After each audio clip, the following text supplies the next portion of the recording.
السلام علیکم جی، دس از سنا نقوی اور آج بات کرنی ہے مجھے عثمان ڈار کے حوالے سے۔ عثمان ڈار جو کہ 5 مہینے کس کی قید میں رہے، کس کی جیل میں رہے، کوئی جواب نہیں ہے اس کا ان کے پاس۔ ہاں، ایک ڈرامائی طریقے سے ان کی ایک انٹری ہوئی ہے کامران شاہد جو پروگرام کرتے ہیں دنیا نیوز میں، اور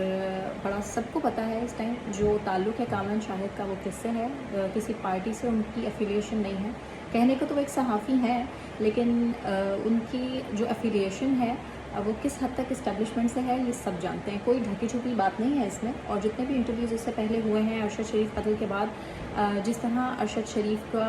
کے پوسٹ مارٹم میں کیا انکشافات ہوئے، کس طرح ارشد شریف کو ٹارچر کیا گیا، اس کی بریکنگ بھی کامران شاہد نے دی تھی۔ اور اس طرح کی جو کافی امپورٹنٹ بریکنگز ہیں، یا یوں کہہ لیجیے کہ ان سے جو خبر کہلوانی ہوتی ہے، جو عوام تک، آپ تک، ہم تک پہنچانی ہوتی ہے، ان کے تھرو، کامران شاہد کے تھرو وہ پہنچا دی جاتی ہے۔ تو یہی سمجھ لیجئے کہ عثمان ڈار صاحب جو کہ زیر حراست تھے، انڈر کسٹڈی تھے، کس کے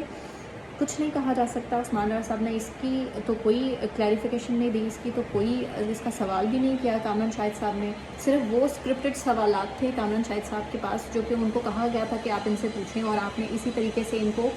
جو ہے انٹری کرانی ہے، جو آپ لوگوں نے جو آپ نے پلانٹ کیا ہے انٹرویو ان کا، اس طریقے سے کرانا ہے۔ اور آپ نے نوٹس کیا ہوگا کہ عثمان ڈار جب اسٹیج پر جلسوں میں اکثر کھڑے ہو کر پی ٹی آئی کے جلسوں میں بات کرتے تھے تو وہ بلا خوف و خطر جس طرح مائک پکڑ کے بات کر رہے ہوتے تو ان کا ایک باڈی لینگویج، ان کا جیسچرز اور ہوتے تھے، جب وہ بات کر رہے ہوتے تو ان کو بات کرنے کا طریقہ اور ان کا انداز اور ہوتا تھا۔ لیکن آپ نے نوٹس کیا ہوگا کہ اس انٹرویو میں عثمان ڈار نے جس طرح سے بات کی ہے وہ کافی ڈرے ہوئے تھے، سہمے ہوئے تھے، وہ کچھ کہنا چاہ رہے تھے۔ جو اسمائل تھی سوشل میڈیا پہ، اس پہ بھی کافی بات کی جا رہی ہے کہ جو اسمائل تھی وہ بھی کافی فیک تھی، جس طرح وہ ہنس رہے تھے وہ اس طرح بیسیکلی ہنسنا چاہ نہیں رہے تھے۔ اور تو یہی نہیں بلکہ عثمان ڈار کی جو امی ہیں، ان کی جو والدہ ہیں، ان کا بھی جو اب سارٹ سامنے آ گیا ہے، اور کسی ٹی وی چینل پہ آپ نے دیکھیں گے کہ یہ ویڈیو چلے گی۔ میں بھی ایک ٹی وی چینل کا حصہ ہوں، مجھے پتہ ہے کہ کیوں نہیں چلے گی، آپ لوگوں کو بھی سمجھ آ جائے گی اس چیز کی کہ واقعی کیوں نہیں ان کی جو ہے وہ ویڈیو چلے گی، ان کے بھائی کی ویڈیو نہیں چلائی جائے گی، کیونکہ ایک پریشر ہے، اس کو سب مانتے ہیں، نہ صرف میڈیا چینلز بلکہ پورا پاکستان بچہ سمجھتا ہے، ایک پریشر ہے، اور اسی پریشر کے تھرو ریلیز کیا گیا عثمان ڈار کو۔ کیا کچھ لیا ہے، کہنے میں یہ بھی آ رہا ہے کہ بہت کچھ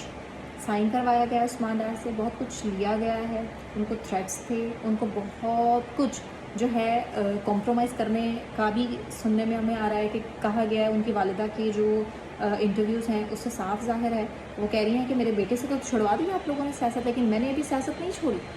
میں کہہ سکتی ہوں، میں کھل کے کہہ سکتی ہوں جو مجھے کہنا ہے۔ اور تو اور ان کے بھائی نے کھل کر کہا ہے کہ جس طرح ان پر تشدد کیا گیا تھا، جو ان کو ڈرائیور ہے وہ کچھ دن پہلے ریلیز ہوا ہے، ڈرائیور نے صاف بتایا کہ جب پکڑ کر لے کر گئے تھے تو کیا ٹریٹمنٹ کیا تھا، کیا سلوک کیا تھا، نہ صرف لاتے گھوسے ان کو بری طریقے سے ان کے اوپر کپڑا ڈال کر ان کو لے کر گئے تھے، اور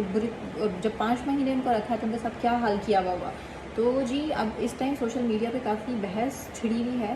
عثمان ڈار صاحب کے حوالے سے کہ عثمان ڈار صاحب واپس تو آ گئے ہیں، اور انہوں نے علل اعلان کہہ دیا کہ جی میں نے پی ٹی آئی چھوڑ دیا۔ اور تو اور ان سے یہ بھی انکشاف کرایا گیا ہے کہ جی جو نون لیگ ہے، نون لیگ نہیں، جو پی ٹی آئی ہے، 9 مئی کا پورا پلانٹ تھا پی ٹی آئی کا،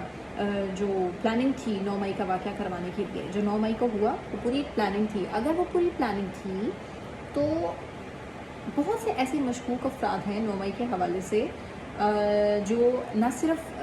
جناح ہاؤس گئے تھے، اور بھی جتنی جگہوں پہ کچھ مشکوک افراد نظر آئے وہ ہمیں بعد میں نظر نہیں آئے، ان کے حوالے سے کوئی ہمیں جسٹیفیکیشنز نہیں ملی، ہمیں کوئی کلیریفیکیشن نہیں ملی کہ یہ 9 مئی ہوا تھا تو یہ جب توڑ پھوڑ اور جب یہ گھر خالی تھا یہ کیوں خالی تھا، اس کے پیچھے پوری ایک انویسٹیگیشن انکوائری ہے جو کہ ہوگی نہیں، کیونکہ اس سے پہلے بھی پاکستان میں اس طرح کی جو انکوائریز ہیں وہ نہیں ہوتی ہیں۔ تو جو صورتحال ہے ابھی وہ یہی ہے کہ جو اسٹیبلشمنٹ کے لیے جو سب سے مقبول پارٹی ہے وہ نون لیگ کی پارٹی ہے، اور آپ نون لیگ کی پارٹی کا حال دیکھ لیجئے۔ کچھ دن پہلے جب مریم نواز صاحبہ نے شاہدرہ میں جلسہ کیا تھا تو اس جلسے میں ان کے ساتھ کیا ہوا تھا، اور تو اور جو کل اب کارنر میٹنگ کی ہے انہوں نے نواز شریف صاحب نے، اب یہ اس میٹنگ سے جب وہاں سے نکل رہے تھے تو عوام نے کس طرح سے ان کی گاڑی پر نہ صرف